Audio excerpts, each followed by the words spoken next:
Welcome back to our YouTube channel में आपका स्वागत है। जिन के जेकेएसएसबी की तरफ से जो भी एग्जाम्स लिए जाते हैं उनमें करंट अफेयर्स एक इम्पॉर्टेंट रोल प्ले करता है। तो करंट अफेयर्स में ज़्यादा से ज़्यादा आप लोगों को क्वेश्चंस सॉल्व करने हैं, क्वेश्चंस आप लोगों को पता होने चाहिए। तो हमने जो लेक्चर जो है वो आज स्टार्ट जो किया है वो है करंट अफेयर्स का, और पेरिस ओलंपिक्स 2024 से क्वेश्चंस आपसे आप तक हम पहुंचाएंगे। इंपॉर्टेंट क्वेश्चन है, वीडियो को मिस नहीं करना, वीडियो को आखिर तक देखना, वीडियो को एंड तक देखना, आपको काफ़ी ज़्यादा फ़ायदा होगा। शायद आपने बहुत सारी चीज़ें जो न्यूज़ में सुना होगा, लेकिन आपको यहाँ पे क्लियर हो जाएगा हर एक क्वेश्चन के मुतालिक। तो पहला क्वेश्चन यहाँ पे तो ऐसा हम जानने की कोशिश करेंगे, ये जो पेरिस ओलंपिक्स से ये कब स्टार्ट हुआ था, ये आपको याद होना चाहिए। यह इसी साल यानी 26 जुलाई से लेके 11 अगस्त तक ये ओलंपिक्स के गेम्स चले। और फ्रांस, जी हाँ, ये पेरिस में है और पेरिस फ्रांस में है। तो फ्रांस में ये खेले गए ओलंपिक्स से। इसमें याद रखने की यहाँ पे बात यह है कि इससे पहले फ्रांस ने 1900 और 1924 में भी ओलंपिक्स को जो है वो होस्ट किया था। इस जो ये ओलंपिक्स थे, इसका ये टोटल एडिशन था 33rd एडिशन। याद रख लीजिएगा, आपसे क्वेश्चन पूछा जाएगा कि कौन सा एडिशन था ये जो पेरिस में खेला गया, फ्रांस में खेला गया। तो ये 33rd एडिशन था। इसका थीम क्या था? जी हाँ, थीम क्या था? यहाँ पे थीम था, मोटो था गेम्स वाइड ओपन। जी हाँ, थीम जो था, मोटो जो था, that was games wide open. चलिए आगे बढ़ लेते हैं। मुझे उम्मीद है कि आप सबको ये चीज़ें जो है वो समझ आ रही होंगी और आप लोगों को मज़ा भी आता होगा। चलिए, इसका जो मैस्कट था वो था पेंगुइन कैप। उसके बाद फिर ये पता होना चाहिए कि रैंक किसने हासिल की पहले नंबर पे और दूसरे नंबर पे रैंक किसने हासिल किया मेडल्स के मुतलिक। देखिएगा, यूएस ने रैंक वन था, यूएस का रैंक वन था। यूएस के पास 40 गोल्ड थे, 44 सिल्वर थे, 44 सिल्वर एंड 42 ब्रॉन्ज, और टोटल मेडल टेली जो थी वो थी 126 की। सेकंड नंबर पे जो है वो रैंक चाइना की थी, और चाइना ने 40 गोल्ड हासिल किया, 27 सिल्वर और 24 ब्राउन्स, और टोटल मेडल जो टैली थी दैट वाज 91। याद रख लीजिएगा, 91।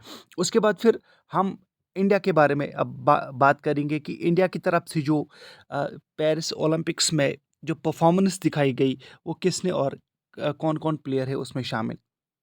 देखिएगा, इंडिया एट पेरिस ओलंपिक्स 2024, 2024 में इंडिया के ओलंपिक्स गेम्स में जो शुरुआत रही वो कैसी रही और क्या क्या चीज़ें इसमें हुई। यहाँ पे एक और बात मैं आपसे कहना ज़रूरी चाहूँगा यहाँ पे, और वो ये है कि अगर आप लोगों को देखिएगा फ्री ऑफ कॉस्ट मटेरियल चाहिए, हैंड नोट्स चाहिए, हैंड रिटन नोट्स चाहिए, पीडीएफ्स चाहिए, बुक्स चाहिए, तो आपको करना इतना है, आपको किसी से खरीदना नहीं है, आपको पैसे दे के नहीं खरीदना है, बल्कि आपको ज्वाइन करना है हमारा टेलीग्राम चैनल। टेलीग्राम चैनल के लिंक डिस्क्रिप्शन में है, टेलीग्राम चैनल के लिंक कमेंट बॉक्स में है। ज़रूर आप ज्वाइन कर लीजिए और आपको ज़रूर फ़ायदा होगा।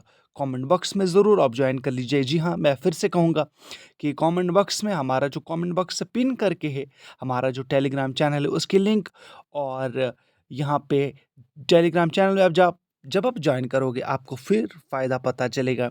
ऑलमोस्ट 1000 के आसपास एस्पिरेंट्स ने ज्वाइन किया है और वो फ़ायदा उठा रहे हैं फ्री ऑफ कॉस्ट मटेरियल का। तो चलिए आगे बढ़ लेते हैं, और यहाँ पे मैं बताता चलूँ कि हमारे चैनल को ज़रूर सब्सक्राइब, वीडियो को लाइक करना ना भूलिएगा। इंडिया की परफॉर्मेंस कैसे रही इस साल की जो ओलंपिक गेम्स है, इंडिया की नज़रें जो थी वो नीरज चोपड़ा के ऊपर थी, लेकिन किसी और नीरज चोपड़ा ने भी निराश नहीं किया।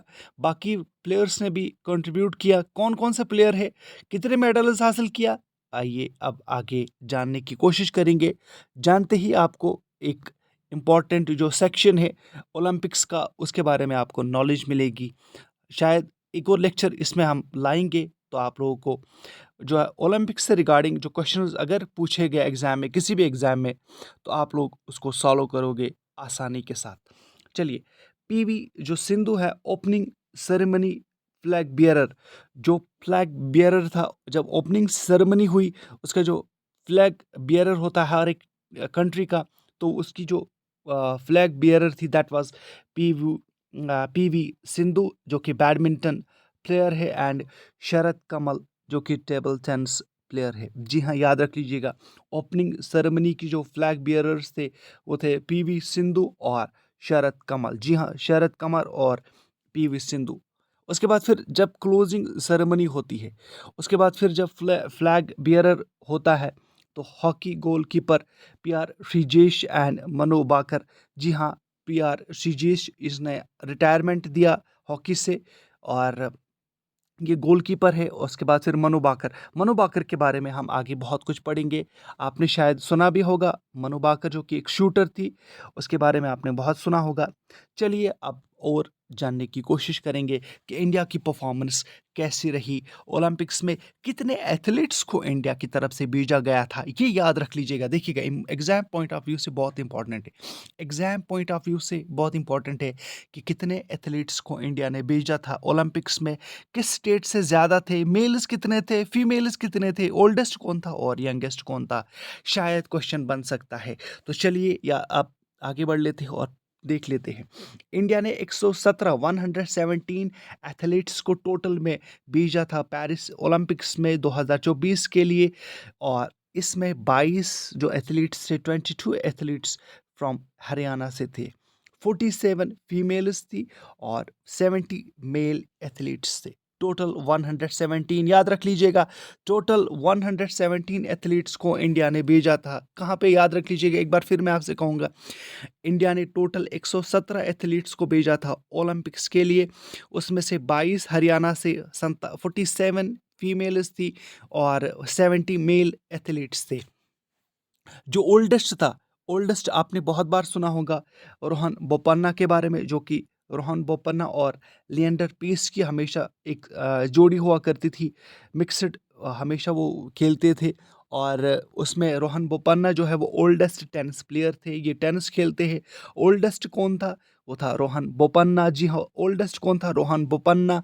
और यंगेस्ट कौन था प्लेयर जो कि इंडिया की तरफ से गया था, दैट वाज दिनिधि दिशिंगू स्विमर, और ये स्विमर थी, याद रख लीजिएगा, ये स्विमर थी। और चलिए अब इंडिया की टैली देख लेते हैं, इंडियाज टोटल मेडल टैली, कितने मेडल्स इंडिया ने हासिल किए। ये क्वेश्चंस भी हमने यहाँ पे लाए हैं ताकि आप लोगों को आसानी हो। देखिएगा, इंडिया की तरफ से जो शुरुआत की मेडल की, that was started by Manu Bhaker. Manu Bhaker wins bronze in shooting in 10 metre air pistol. याद रख लीजिएगा, ये देखिए, ये इंपॉर्टेंट है। मनु बाकर ने ब्राउन्स हासिल किया, ब्राउन्स मेडल हासिल किया शूटिंग में, और ये शूटिंग कितने रेंज की थी, 10 मीटर एयर पिस्टल। उसके बाद फिर दूसरे नंबर पे है Manu Bhaker and Sarabjot Singh won bronze in mixed 10 metre air pistol. अब आपसे पूछा जाएगा कि मनु बाकर कौन सी प्लेयर थी, तो वो शूटिंग से ताल्लुक़ रखती है। उसके बाद फिर मिक्सड में मनु बाकर और सरबजोत ने ब्रॉन्ज मेडल हासिल किया, जो कि मिक्सड में है, और ये भी 10 मीटर था।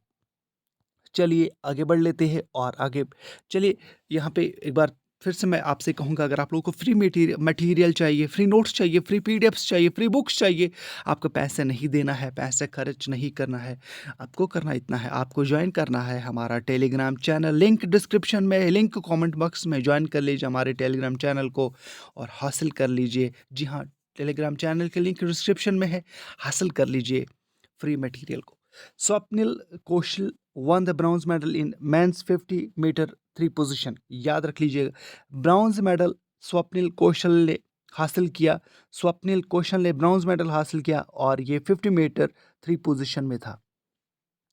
आगे बढ़ लेते हैं। फिर चौथा मेडल जो है वो इंडियन हॉकी टीम की तरफ से आया, और ये इंडियन हॉकी टीम ने ब्रॉन्ज मेडल हासिल किया। जी हाँ, ब्रॉन्ज मेडल हासिल किया। उसके बाद फिर सिल्वर मेडल की बात करते हैं। Silver medal Neeraj Chopra one silver in javelin.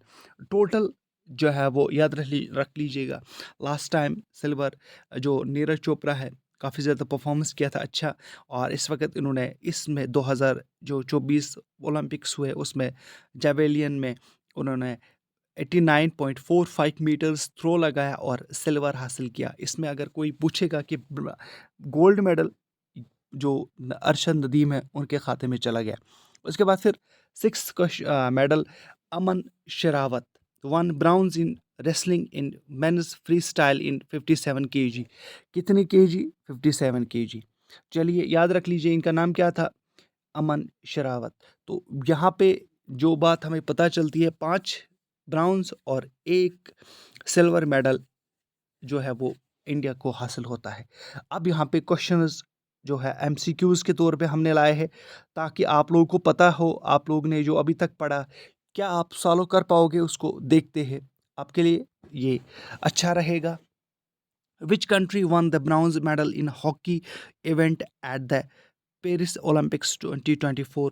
तो आपके पास ऑप्शन है India, China, Spain and Pakistan. जी हाँ, सही जा रहे हो आप लोग। इंडिया ने ब्रॉन्ज मेडल हासिल किया।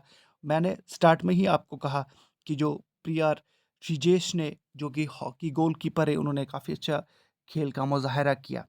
उसके बाद फिर नेक्स्ट क्वेश्चन है recently Neeraj Chopra won which medal in the men's javelin throw event at the Paris Olympics 2024? 2024 में नीरज चोपड़ा ने कौन सा मेडल हासिल किया? जी हाँ, gold, silver, bronze, none of the above, और नीरज चोपड़ा ने सिल्वर मेडल हासिल किया। नेक्स्ट क्वेश्चन की ओर बढ़ लेते हैं। नेक्स्ट क्वेश्चन है, चैनल को सब्सक्राइब, वीडियो को लाइक करना ना भूलिएगा। जी हाँ, चलिए आगे बढ़ लेते हैं। अब आगे बढ़ते, हु वन, जी हाँ, who one the gold medal in men's single tennis title at the 2024 Paris Olympics? 2024 Paris Olympics में टेनिस टाइटल किसने जीता सिंगल, जिसमें गोल्ड हासिल किया? तो ये हासिल किया, याद रख लीजिएगा, नवाक जोकोविक ने हासिल किया। और यहाँ पे इसके बारे में भी आपको पता होना चाहिए, कार्लोस अल्करेज ने रिसेंट टाइम में नवाक जोकोविक को काफ़ी ज़्यादा टफ टाइम दिया है। जैसे जब आपको याद होगा, जब नवाक जोकोविक शुरुआत में टेनिस खेलने के लिए आए तो उन्होंने रॉजर फेडरर और राफेल नडाल को काफ़ी स्ट्रॉन्ग टक्कर दी थी। इसी तरह से अब जो कि करियर के आखिर में है नवाक जोकोविक और करियर की शुरुआत कर रहे हैं कार्लोस अल्करेज, इन्होंने टफ टाइम दिया नवाक जोकोविक को। तो चलिए आगे बढ़ लेते हैं। Swapnil Kusale recently won a bronze medal in which sports event at the Paris Olympics? तो आपके पास जो आंसर है याद रख लीजिएगा, बिल्कुल ये सही है। स्वप्निल कौशल ने शूटिंग में जो है वो ब्रॉन्ज मेडल हासिल किया। क्वेश्चन आ रहा है, in which country did the ancient Olympic games originate? कहाँ से ओलंपिक गेम्स ओरिजिनेट हुए? तो याद रख लीजिएगा, option A is right answer, Greece से ओलंपिक्स ओरिजिनेट हुए। ग्रीस से ओलंपिक्स ओरिजिनेट हुए। Who is considered the father of modern Olympic games? जी हाँ, who is considered the father of modern Olympic games? और आपके पास ऑप्शन है माइकल फेलिप्स, जेसी ओवेन्स। इसका जो सही आंसर है that is Pierre de Coubertin. जी हाँ, फादर ऑफ मॉडर्न ओलंपिक्स जो है वो option C is the right answer. What do the 5 rings on the Olympic flag represent? Olympic flag में जो 5 रिंग्स है वो क्या रिप्रेजेंट करते हैं? जी हाँ, आपके पास ऑप्शन है, option A is the right answer, the 5 continents. Option A is the right answer, the 5 rings on the Olympic flag represent the 5 continents. चलिए आगे बढ़ लेते हैं। Now which country has hosted the most summer Olympic games? किस country ने सबसे ज़्यादा Olympic games को, समर ओलंपिक गेम्स को होस्ट किया है? तो इसका जो सही आंसर है दैट इज यूनाइटेड स्टेट्स। आगे बढ़ लेते हैं। Which of the following is not an Olympic support? इनमें से ओलंपिक सपोर्ट कौन है? बास्केटबॉल भी है, जिमनाट, इसमें जो है वो क्रिकेट नहीं है। जी हाँ, क्रिकेट नहीं है ओलंपिक गेम। चलिए नेक्स्ट क्वेश्चन की ओर बढ़ लेते हैं। ये बहुत इंपॉर्टेंट है, शायद ये क्वेश्चन पूछा जाएगा, पूछा जा सकता है, इसके बारे में आपको पता होना ज़रूरी है। Which Indian wrestler has announced her retirement after being disqualified from the Olympics? Aman Sehrawat, Vinesh Phogat, और इसका जो सही आंसर है दैट इज विनीश फोगाट। तो ये था इसके रिगार्डिंग, ओलंपिक्स के रिगार्डिंग। उम्मीद करता हूँ आप सबको पसंद आया होगा। ये करंट अफेयर्स था स्पोर्ट्स से रिगार्डिंग, क्योंकि स्पोर्ट्स सेक्शन जो है वो इससे क्वेश्चंस पूछे जाते, एक या दो क्वेश्चंस पूछे जाते। जब भी क्वेश्चंस पूछा जाएगा, ख़ासतौर पर ओलंपिक्स जो कि इम्पोर्टेंट स्पोर्ट्स है, इवेंट होता है ये, तो इसके मुतालिक आपको पता होना चाहिए था। तो हमने ये लेक्चर इसीलिए पहला जो है वो ओलंपिक्स से रिगार्डिंग लाया। अगर आप लोगों को फ्री नोट्स चाहिए तो ज्वाइन कर लीजिए हमारा टेलीग्राम चैनल, लिंक डिस्क्रिप्शन में है। अगर और भी वीडियोस चाहते हो, कमेंट बॉक्स में ज़रूर मेंशन कर लीजिए कि आप लोगों को वीडियोस क्या चाहिए या नहीं चाहिए। उसके बाद भी फिर ये कहेंगे कि वीडियो को लाइक और चैनल सब्सक्राइब ज़रूर कर लीजिएगा। Thank you very much.